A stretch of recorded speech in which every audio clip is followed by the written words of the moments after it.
It's March 19th, 2024. We are in the Senate Transportation Committee hearing room. Today we've got Chuck Winder, the Senate President pro tempore. Is that how you pronounce it? Tempore. Tempore. Yeah, I get mixed That's up why on they the say Latin. pro tem. Yeah, it's a lot easier. Yeah, yeah. So I guess we could start with that. What's the, I don't even know if you have to know, what's the rationale or behind having a president pro tem in the Senate as opposed to just like a speaker, where the speaker actually is the leader and runs the floor in the House. In the Senate, you're the number one guy, you're the top dog, but we actually have the lieutenant governor managing our floor, member of the executive branch. What's the thought process behind Well, that? I think it's patterned after the U.S. Senate, where the Vice President of the United States is the President of the Senate, and he can preside when he wants to. You don't see him preside very often, and usually it's the President pro tem or someone that's designated by the majority leader to do that. And so here we're set up with the Lieutenant Governor can preside. They have no authority other than basically to kind of do the shuffling of things up at the desk. They vote in case of a tie, but We had that happen once this year. Yeah, a couple times this year, which is kind of unusual. You're right. Yeah, I remember. Normally we just let them decide whether we're going to go to lunch or not if there's a tie, but in this case it was two very significant votes that he had. So anyway, the President pro tem of the Senate is elected by the entire body, nominated by the majority caucus, and I'm kind of the chief executive officer for the Senate, so I have the appointment power, I have the power of the purse, have authority to whether we pursue legal matters or not. So it's kind of like being the CEO of the Senate. Right. Yeah. I was mostly curious as to why we do it a little bit differently than the House. Maybe it's just because we got to find something to do with the number two guy. Yeah, you kind of do. I mean, it's kind of interesting. The Speaker, has a lot of authority, more authority than either the Lieutenant Governor on our side or even myself as the pro tem. Because he can start funding bills, or why do you say that? No, I think just because the way they do things, it's much more controlled by the Speaker.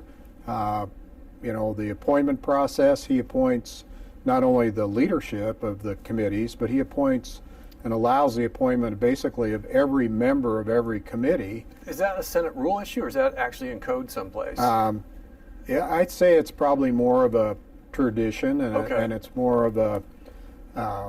because you have the ability, you have full authority to appoint chairmen, and vice chairs, but you can appoint somewhere the interpretation of the rule is like half of the committee members? Well, that's what it says. Yeah. We typically don't do it that way. Right. We typically have gone on seniority and let the people that want to be on various committees do that. Right. The rules do say that I, have the right to appoint up to half of each committee, plus the chairman. But you don't exercise that. But I don't House, exercise that. But in the House, the Speaker does.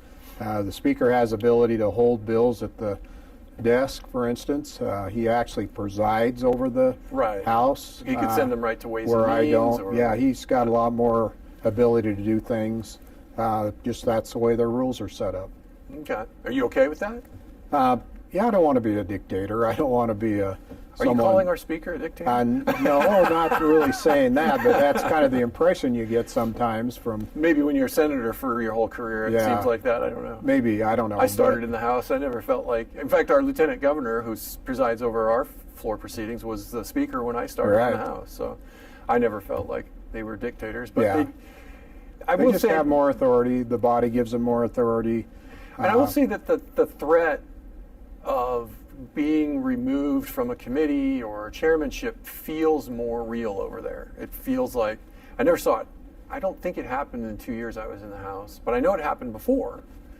You don't see that wielded very often in the Senate, but it seems like that if it happens, it's not frequent, but it's more possible in the House. Of course, that can just be chalked up to having twice as many cats to herd. You're right, and that's that's part of it too. But again, I think the the speaker, and just the way the appointments occur, he can actually pull people off the committee. Right. I don't have any authority to do anything other than with the leadership, and the leadership is considered the chairman and the vice chairman. So I have the ability to remove them. I suppose if I actually exercise my authority to appoint half of the committee, then you'd have appointing authority over them. But again, we have never felt that was necessary, and none of my predecessors have done it to my knowledge.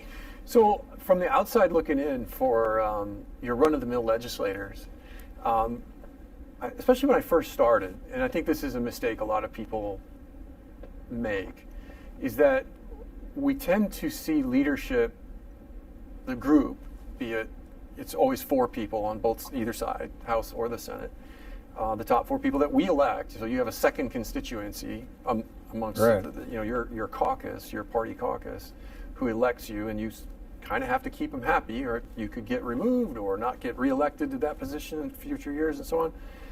Well, I remember when I first started, I sort of figured they were all friends, and that's just not the case, right? I mean, you're professional, and you get along, and you typically work together pretty well. Even in the House, they seemed like they were a pretty cohesive unit when I was over there. But as you're in longer, you come to realize that there can be some tensions amongst them. Oh yeah. As well. I've seen it less in the Senate. Of course, this year in the House, we saw somebody actually right. Get removed from right. her leadership position. How would you characterize it? You've been on the inside for a long time. You've had multiple positions, or at least 2 positions I'm aware of, in Senate leadership. Well, I was assistant majority leader, majority leader, and now pro tem. So 3 of the 4. Yeah. And so you've been with a lot of different leadership teams.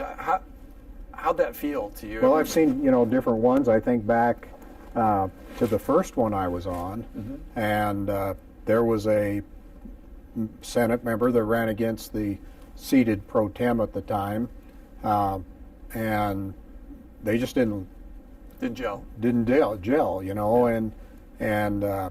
but he was part of the leadership team. He when he wasn't successful as pro tem, then he went off the leadership team. But typically, the other 3 members of leadership support the pro tem, and so you've kind of start out with that beginning. But or you at least discuss it ahead of time, so there's no surprises.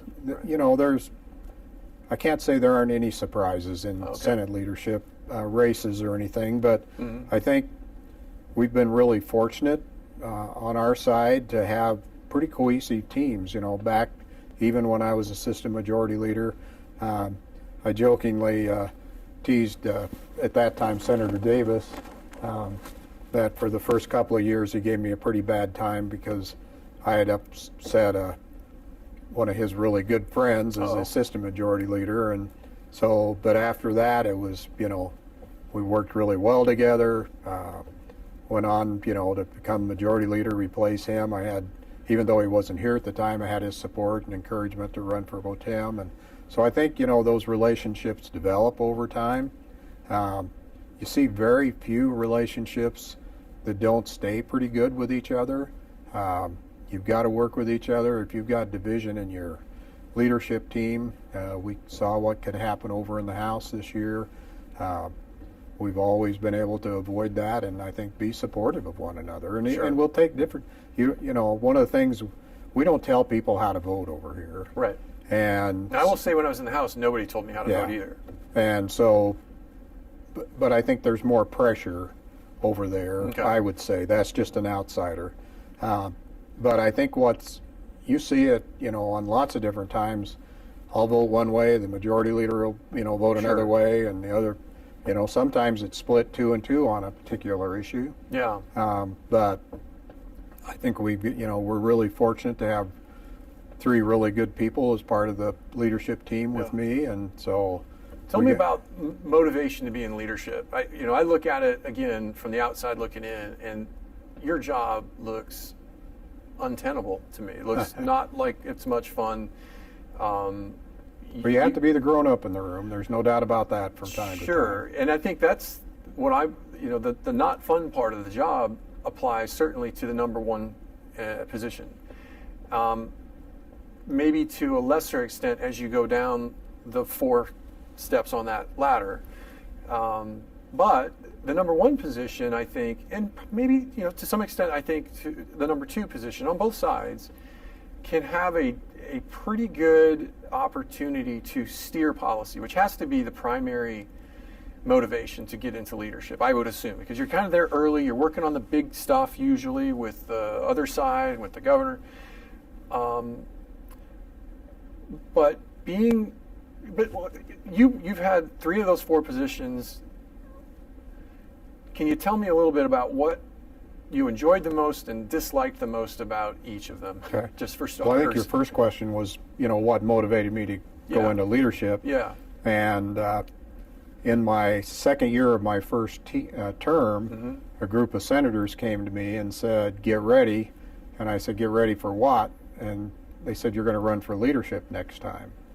And I said, "In my second term, you want me to run for leadership?" And they said, "Yeah, you're running for leadership." And so they actually, because I wasn't thinking about running for leadership, I was a new senator and, just learning the ropes and trying to figure out what was going on. And so that's how that all started. And then as I progressed through that, it was sort of a natural progression to go from assistant majority leader to majority leader.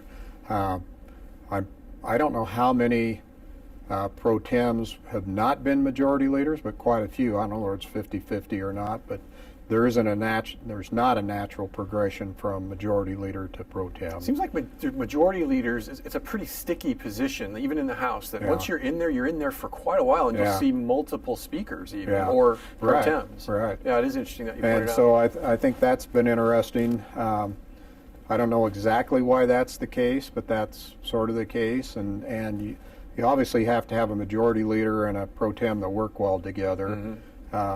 And in order to get things done. I look at my job as not so much as a legislator, but just helping people get things done. Right. And getting, pieces of legislation through, working with the House leadership, what are the priorities, what do we, really want to accomplish. And we always have what we call a going home list of things we've got to get done, for each session. Yeah.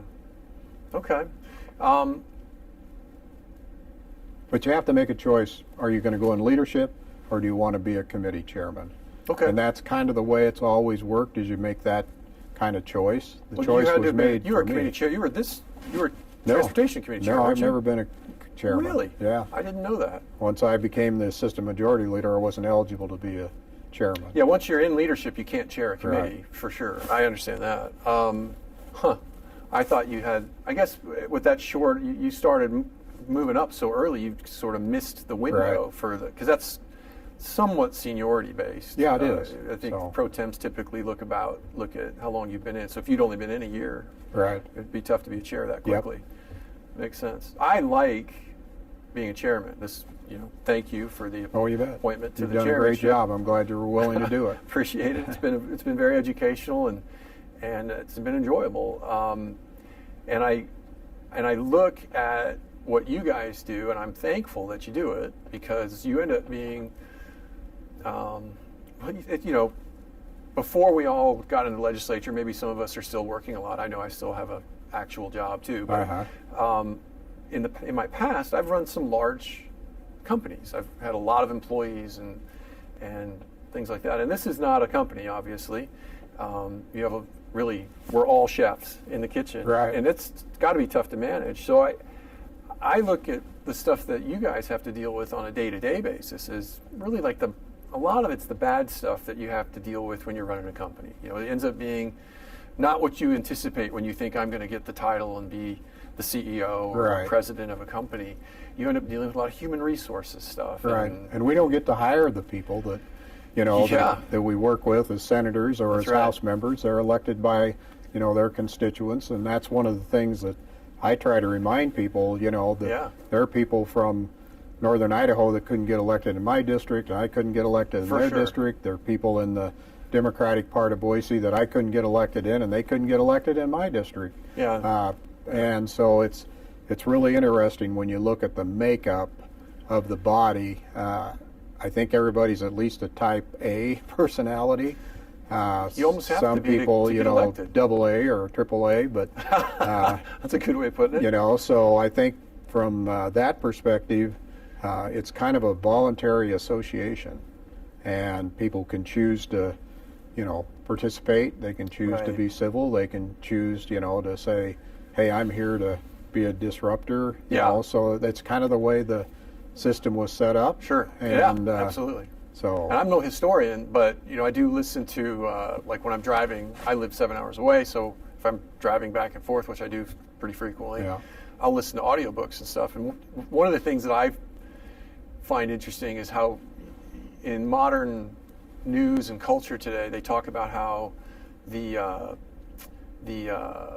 vitriol is at an all-time high, and it's never been as bad as it is now politically with the two-party system. And I'm just like, wow.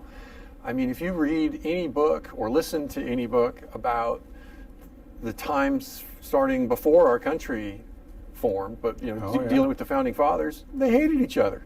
They did horrible things to one another. oh yeah, they had duels and shot each other. Yeah, I mean, it's amazing.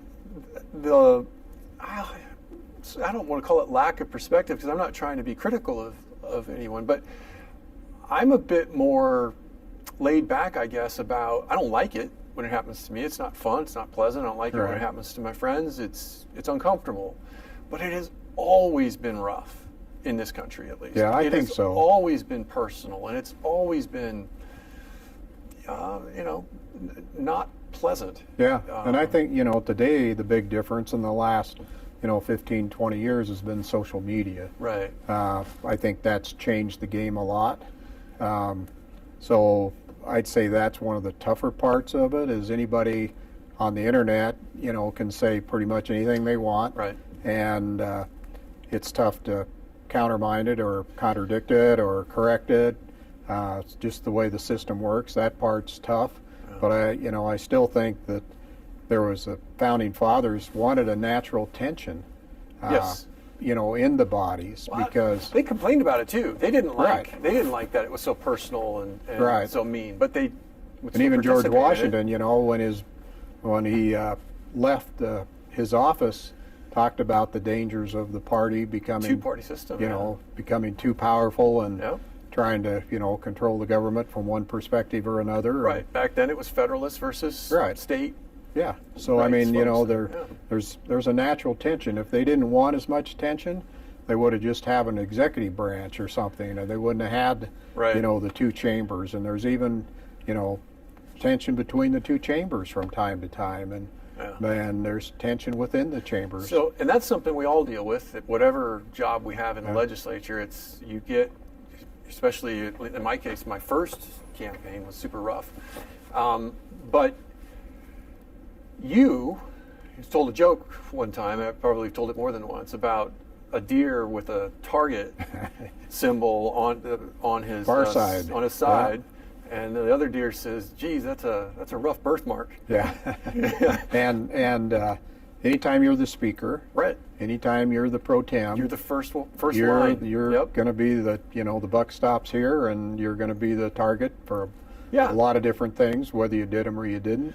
Yeah, and so I remember my predecessor was Steve Vick from my district, and when I was in the House, there was a good deal of angst with the Senate, and it's, you know, Oh, yeah. now that I'm in the Senate, there's a good deal of angst with the House. Yeah. I mean, it seems to be a natural That's a natural thing to blame the other body for not getting something done. Right, but what I recall was that you, as a member of leadership, you were at the front of the line for being blamed for everything that came out of the Senate that people didn't like. Right. There was obviously a lot of good stuff people like comes out of both bodies and the government in general. We don't talk about that. Right. You know, we've got 600 and some odd bills or more this session, and 90-something% of them are probably things people Yeah. like. You know, but And we'll have 5 or 6 that we fight over. that's right. And there's going to be fallout, and somebody's going to be the bad guy, and all that kind of stuff. And the interesting thing that I think people don't realize a lot of times is that as a pro tem, you're in a position where it's not easy for you, or maybe it's essentially impossible in your position, to come out and criticize a vote one way or the other on an issue. Perhaps you get to vote, Right. and you get to debate, and you do that, but you can't really participate in those kinds of aggressive dialogue in the same way and expect to be able to maintain your position in leadership, because you're going to offend somebody in your group. So I remember you getting blamed for a lot of stuff that, well, I know this session at least, I've seen you vote for things that were not what people would normally attribute to you if they were claiming that you were the problem, like in the old days. Right. You know? So a lot of that stuff happens behind the scenes in caucus, and we just doesn't get Right. out in the public, so they don't see it. And so you end up being that deer with the target on your side, and a lot of times when it's not really anything you've done wrong, but you're the face or one of the main Right. faces of the body, and so you get hammered with that. And I just said, my voting record's my voting record, and Yeah. I'm pro-life, I'm pro-Second Amendment. When you look at what I think are true conservative values, Sure. I uphold those every day with my votes. Where I probably get criticized the most is when I vote for an appropriations bill, and I just kind of have always taken the position, except in a few cases, Yeah. where it's worked its way through JFAC.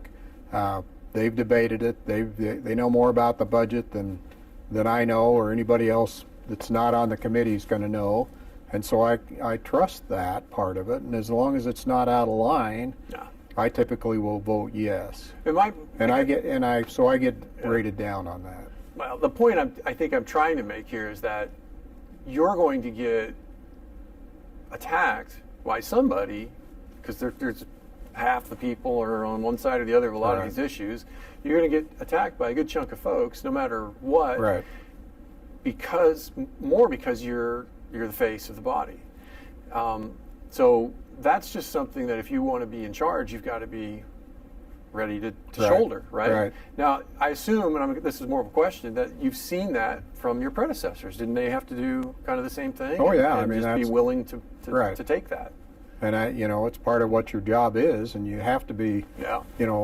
not too sensitive, I guess is the best way to Right. put it, about what, either the public says, or maybe a colleague, or Yeah. someone that doesn't like you from the other body might say about you. And so I think it's part of, a maturing process, Yeah.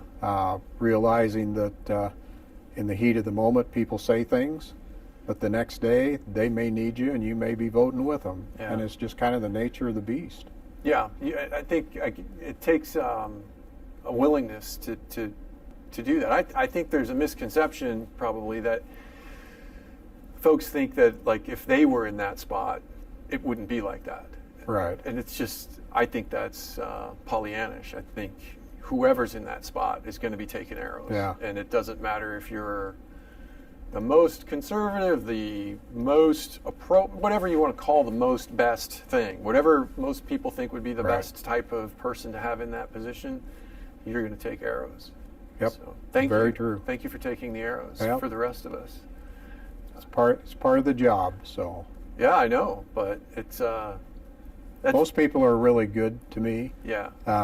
They're kind, and I represent a great district, and have a lot of support, and I've been in this community, for the last 50 years, and so I have lots of support on lots of different issues, and it seems like when it's maybe the worst from criticisms, that's when you see who your friends are and they come forward and they're supportive, and so I think that's what kind of keeps me going. I've got a wife that is a great encourager, She's and awesome. Great counselor too, when we're talking about things. So I feel Fortunate. like Yeah. it's very fortunate and blessed to be in the position I'm in. Yeah, well, it takes a special person to want to do it, Yeah. I think. Well, thank you. Yeah. So shifting gears a little bit, in my relatively short tenure, career, whatever you want to call it, I have noticed that some agencies in particular, all of them tend to have a set point where they're uncomfortable with some of the things that just come out of the legislature, and I'm somewhat sympathetic to that now. The longer I'm here, I kind of understand that you got 105 of us. A lot of us are new. I've been new, super new. I've run bills that I used to get, and I still get. I'll run a bill that I get pushback from agencies on. But I've noticed that some of them are particularly difficult in the sense that they are almost feel like they're offended that we do stuff that they think they know better, and there's a similar. We'll reach into some other stuff along those lines too. But you've been around this process for a long time. I think the quick answer you'd see on a talk show on TV or something would be, well, that's the swamp, that's the bureaucracy, and so on. And I mean, you have a hard time arguing that it's kind of not. I wanted to see what you thought the psychology of that is. I mean, if I'm running an agency, I'm sure it gets tiresome when you've got a new crop of people coming in every year trying to change everything you do or little things or whatever. But they do seem to be awfully territorial sometimes. Oh yeah, and I think, it's kind of the nature of the beast. There's that natural tension between the elected officials and the bureaucracy. And, right. I think one of the biggest things I've noticed in my public services, I always try and coach on the basis of being what I call client friendly. Mm-hmm. How do you serve the public? How do you, present yourself? Do you help them, resolve issues or not? Right. Or you just tell them, no, you can't do something, or you treat them poorly or whatever. So, in my opinion, all state agencies and employees are here to help the people that are our citizens and our taxpayers. And I've always had that mindset. Whatever I do is I'm here to try and help people get things done, and that's the way I work every day. Well, that's kind of what we do. I mean, we get requests all the time to fix this, or this isn't working right. And so we'll have an idea, and typically a legislator spends a lot of time researching things. They'll talk to the AG's office, our own legislative counsel, and the legislative librarian to get research of what happens in other states on a particular issue, and try and come up with a way to craft a reasonable piece of legislation that addresses an issue that our constituents are bringing to us. It's typically how most of that stuff comes about. Yeah, it is, and that's what happened during COVID. You know, people came and complained about the power of the district health, offices and what they could do or not do. And so we made a lot of changes, during that time period. We took, authority away from central health districts, and we tried to rein in what we thought were the governor's powers, but his powers are given to him by the Constitution, but 90% of them are given to him by legislation. So where he, would say, you don't have the authority to tell me I can't do this. Well, most of the authority he has comes from the legislature. And that's the way the founders wanted it. And so, we can deal with the bureaucracy. We are one of the few states that have the oversight of administrative rules. So that we make sure when we pass a law, enable them to have rulemaking. Yeah, even down to the rule basis. That's consistent we can go with through the and legislative intent. We can't amend their stuff, but we can either strike it or approve it. So I think we have some good control that way. I'm happy with it. To me, I'm just more interested in the notion and what the thought process is from agency people sometimes. So I don't know if it's my first year or my second year. It was toward the end of whichever year it was, as I recall. We had an unnamed agency. I'm not going to just point a finger, but we had an agency representative come to this committee. There was a bill that was going to pass. It did pass. It was going to come out of that committee. And the agency deputy director literally argued at one point that we should not pass the bill out of committee because the decision to do what we were doing more properly lies with the agency than with the legislature. And I'll never forget that. Because I completely disagreed. Maybe I'm wrong, so this is a long-winded question for you, is where's the line drawn? In my mind, legislators set policy and agencies implement and enforce. that's the way it's supposed to be. and if the agency doesn't like it, it's tough. I Right. mean, we're the ones who are getting elected by people who actually probably want that change Right. done, and all of us, one way or the other, work for them. So that upset me basically, and I recall And it should. I had a meeting off season or out of season. It wasn't during the legislative session, but it was one of those informational type Uh-huh. things that agencies will do. And one of the people that works for this gentleman, I was talking to her about it, and I said, "This happened," because I'm genuinely curious about people's thought processes and getting along, frankly, with everybody, and to try and be more effective at doing this job. And I told her that story and said that he had said that the decision to either make that change or not make that change more properly resided with the agency. She agreed. So that was 2 in a row. And I mean, I was like, this is systemic almost. I mean, to some degree, they all work together. I mean, they're probably going to think similarly. I don't know, is that fixable, or is that just one of these built-in tensions that the founding fathers saw and it's just always going to be there? And Well, I think it's part of the tension that's always going to be there. And I think back when I was on the Ada County Highway District Commission back in the 80s, there was a director there that looked me square in the eye and said, "I don't really care what you think as a commissioner. I'm going to be here longer than you are." And from in an your face. elected, from an elected standpoint in history, typically that was true. The bureaucracy outlasts the elected official. But a year later, he wasn't there anymore. So, anyway, to make a long story short, I think we're obligated to oversee and to provide the proper oversight of those employees and those agencies. They work for the governor. But the authority they have comes from the people through the legislature. Right. We're a Republican form of government, and we're here to represent the people. So 2-year term limits. Senate and House both have 2-year term limits. That seems like it would almost encourage an agency to adopt the position that fellow did I think at the that's highway part of district. it. I've always felt like the legislature was the weaker of the 3 branches of government in Idaho. The bureaucracy's here, 12 months out of the year.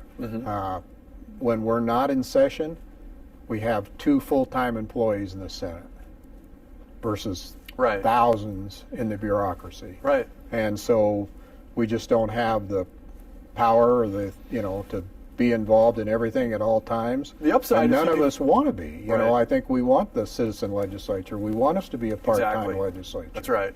And the upside for short terms, even for the Senate, because some places you'll have like longer terms for the Senate, like at the federal level, than Most, you do for most the House. of them, even most states have 4-year terms for state senators too. Yeah. The upside to the shorter terms is that if you have someone in office who's kind of a disaster, then you maybe don't have to tolerate them as long as Right. perhaps their constituents will figure it out and pick somebody else.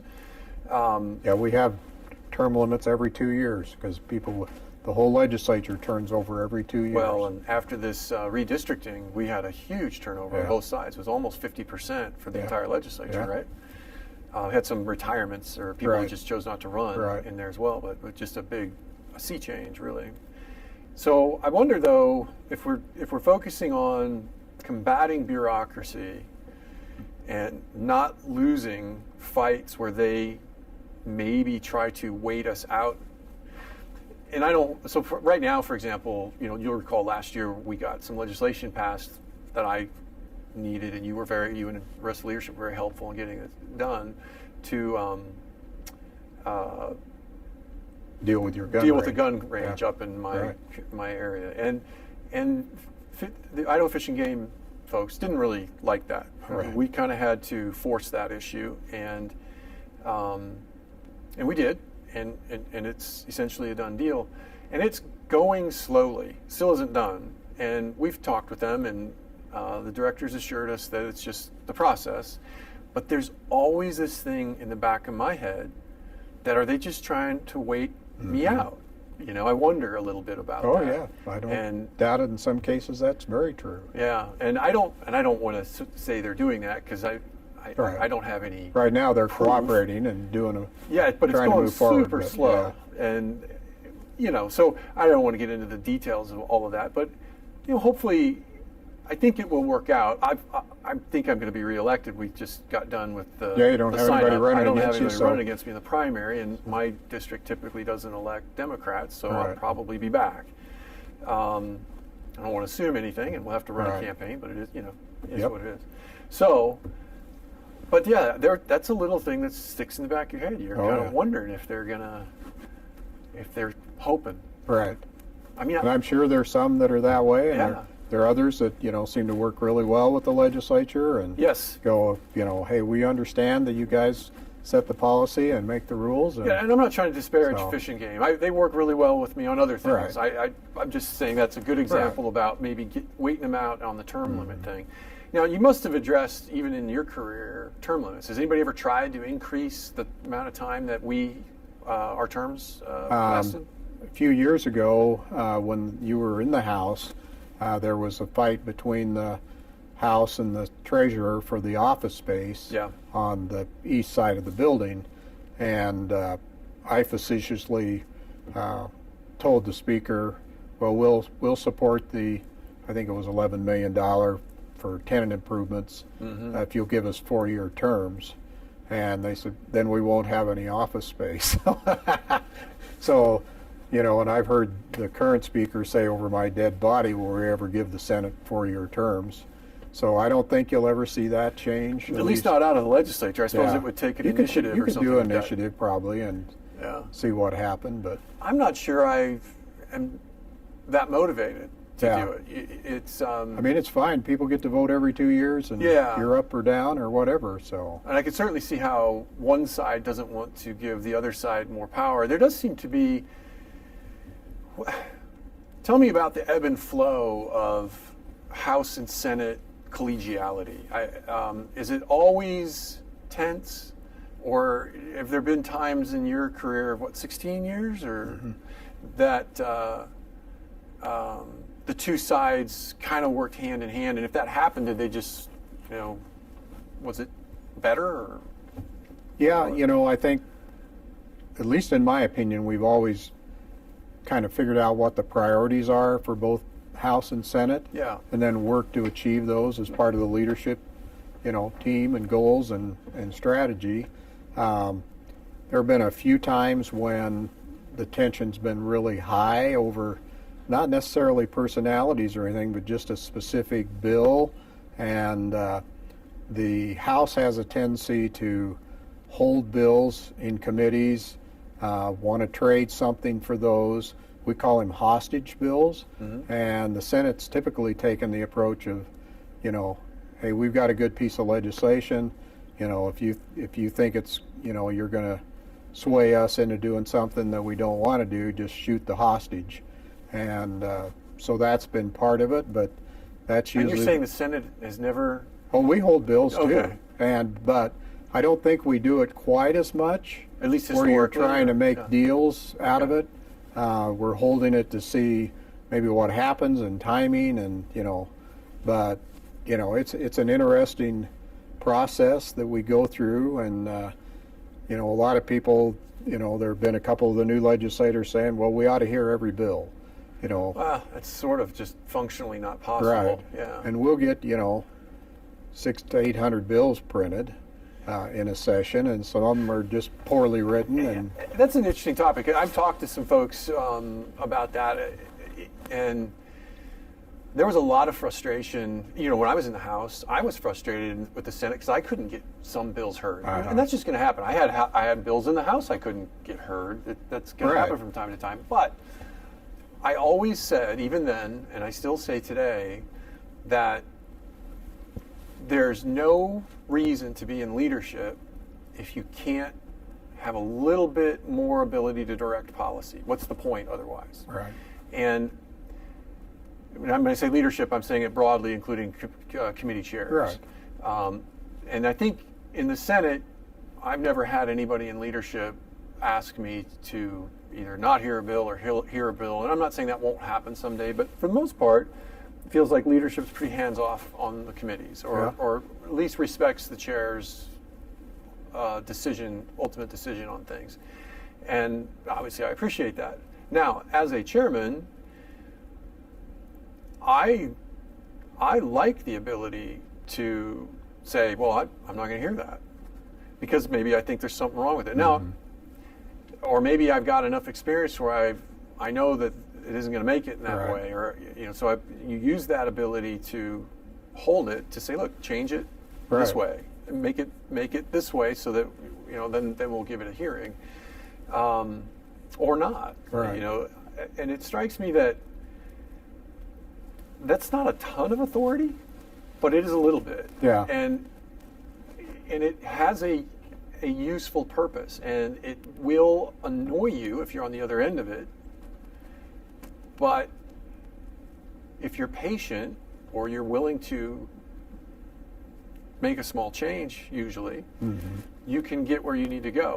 And so you make a change right now and get where you need to go, or things change. I won't be chairman of this committee forever, because I either won't get elected, or I'll decide I had enough, or whatever.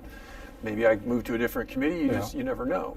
So, and that has happened. I mean, I've been able to come back with bills that I couldn't move previously. So, patience is a big part of it. Timing is a big part of it. Sometimes it takes a while to get an idea, and through both bodies, and get the consensus built up to where you can even get it out of your own committee sometimes. Yeah, we've had a discussion. I don't know if we can talk about it if it was just in caucus, but I'm going to talk about it anyway. We can cut it out if you tell me I'm not able to talk about it. But I know it's come up in conversations outside of caucus too, about the notion of having a sort of majority of a committee rule. Like, if the majority of the committee wants to hear a bill, then the bill gets heard. And again, I'm not sure I'm on board with that, because what's the point of being the chairman? Right. If I don't have any authority, because really that's it. That's the only real power as a chairman that I have. When I call a meeting, and whether or not I hear a bill. Right. If I'm forced to hear bills, why would I even want to be the chairman? I'd have no ability to steer policy at that point. Yeah, and I think it's kind of been traditional around here, if the chairman's holding something, that the chairman, out of respect for his committee, will say, well, you check with the committee members, and if if there's a desire to move the bill forward, we'll hear it. Right. Other times I've seen the chairman just go, I'm not doing it. This bill is so bad, or that I'm just not going to hear it, and we're going to keep it in committee, and if you want to rewrite another bill, go rewrite a bill, but I think we're not going to hear this one. To me, that's kind of a process-based decision or circumstance, because the process is such that if you really want that bill heard, do your job, get elected to leadership, something to that effect, to where you can change the table and get that. So people haven't exhausted their administrative options essentially to go ahead and try and do things, and everybody wants it now. Right. And it's like, and I think leadership, and you've said you hadn't experienced leadership telling you to do anything or not doing anything on any bills, and that's pretty well that's the way we work. There are probably some social issues and things like that are real controversial that we'll talk to the chairman about and see what he wants to do, and see where people are coming from, kind of relate what our caucus is thinking, and whether something gets heard or doesn't get heard. Right. I've never held a bill, by the way. It hasn't come up. Yeah. I've threatened it one time, and they made an amendment. Yeah.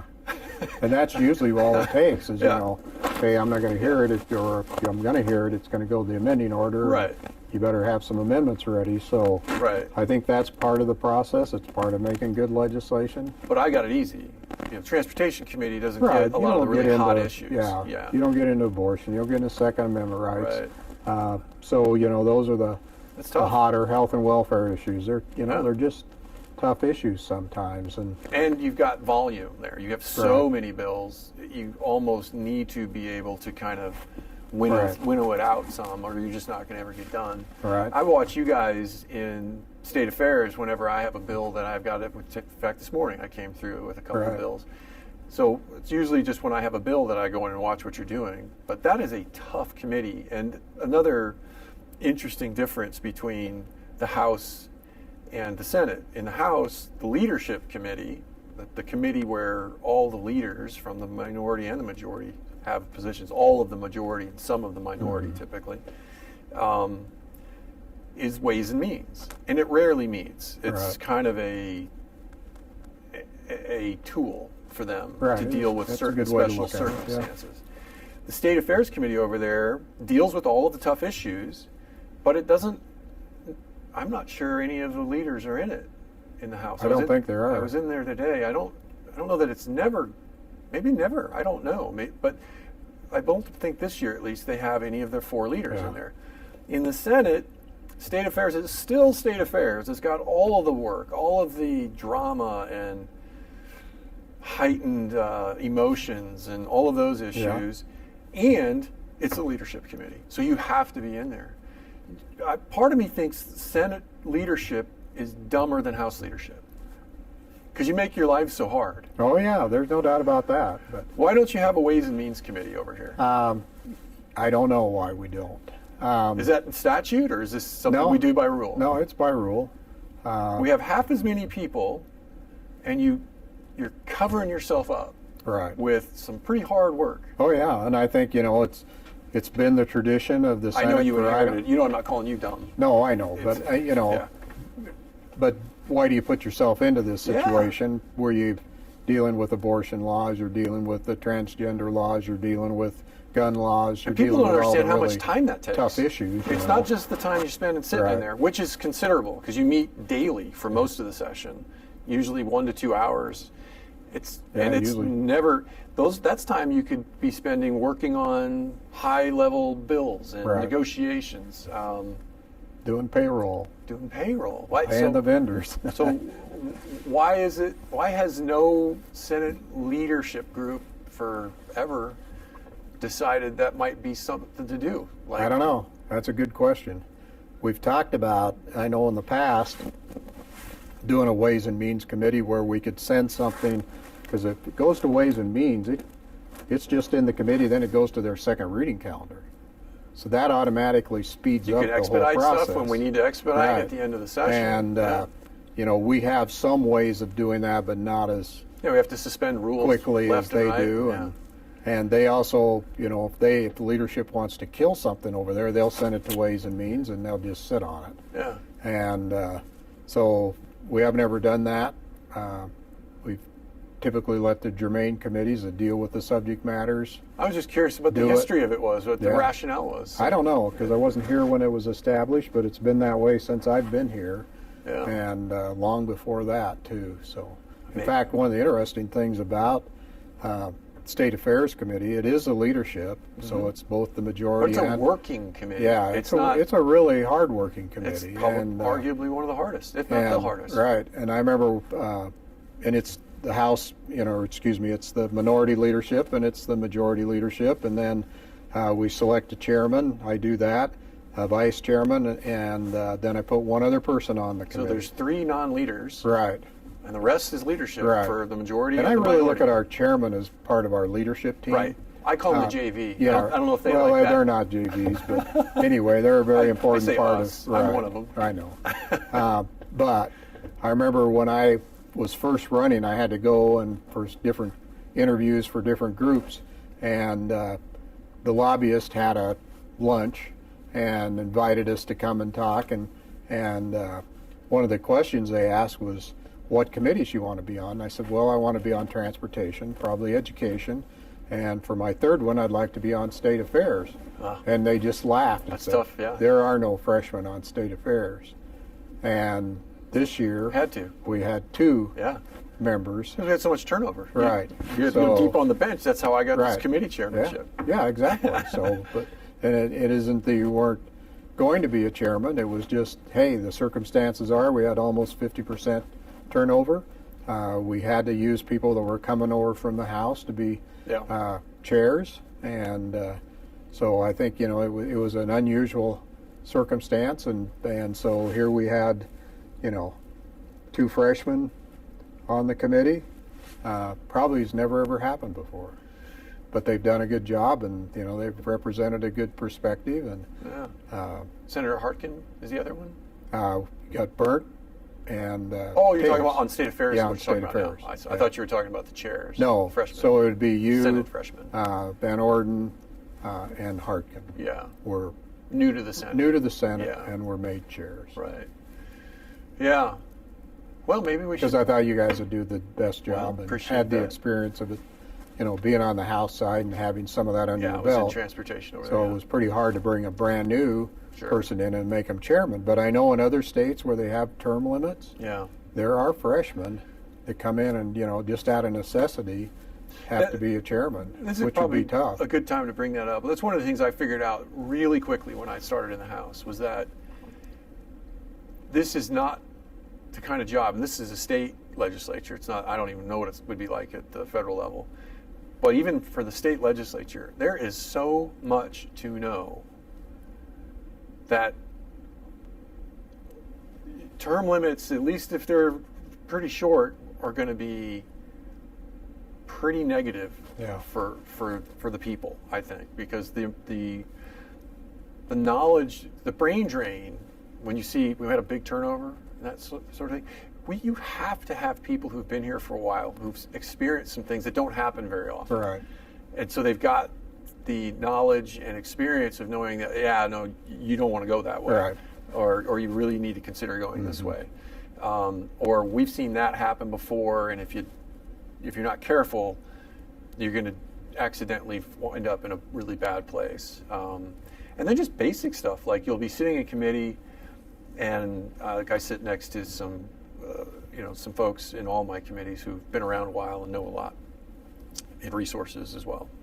And I was just like, if we'd had, like, let's say you've got the resources committee, and you've only got people like me in there. I'm not the dumbest guy in the world, but we'd be in a bad spot. Yeah. You hear me. Well, maybe you don't hear in that committee. You don't sit in that committee. But when I'm in that committee, I frequently preface my questions saying with an apology. Mm-hmm. I don't know anything about water law, or at least all that I know is what I've learned being in resources committees for now 4 years, and I am still learning. That's complex area of the law. There's so many moving parts. And my advice would be, don't apologize for asking a question you don't know. Well, I'm not actually sorry. I'm just trying to be polite. Yeah, I know. Because you have something of a fiduciary duty to be asking those questions if you don't know. Because if you're expected and that's to the vote way you on learn. Yeah. Exactly. But the point is, it takes years to get to where you are useful. Right. On some of these that topics. Institutional memory and just experience. Yeah. Some of them it's just far too complex for you to just show up and actually be able to make the right decisions. Right. It's on your own, and even ask the right questions. So there's a downside to term limits that before I was in office I didn't understand. Right.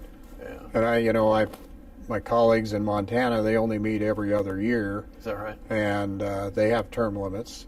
So what they've done is they'll go from the House, they'll complete their term limits there, they'll go over to the Senate, and so they can kind of double it. They just kind of, play the game, and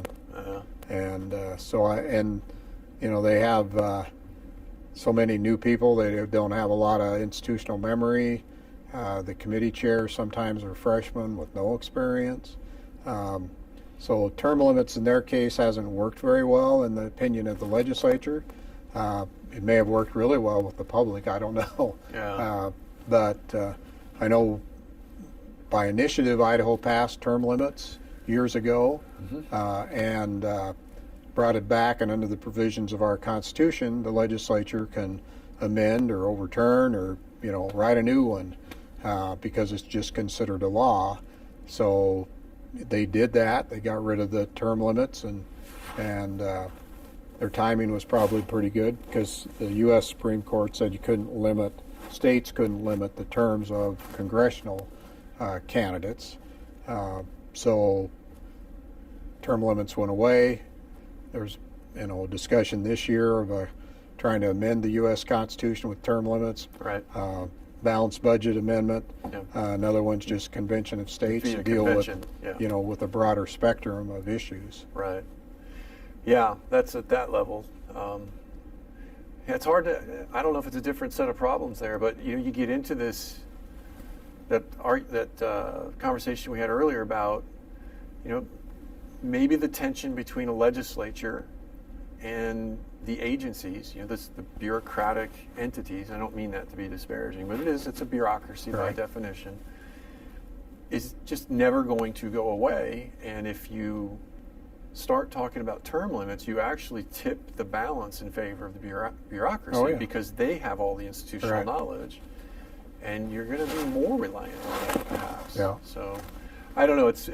That's one of the fun things for me. When running for office, when I did, was a big part of my motivation was to know more about it, to sort of life experience and kind of actually get inside and learn. And that's part of why I'm asking you and other folks to do this stuff, because I figure these are kind of the things that are interesting to me, and maybe the 5 or 10 people that maybe ever watch one. But we'll see.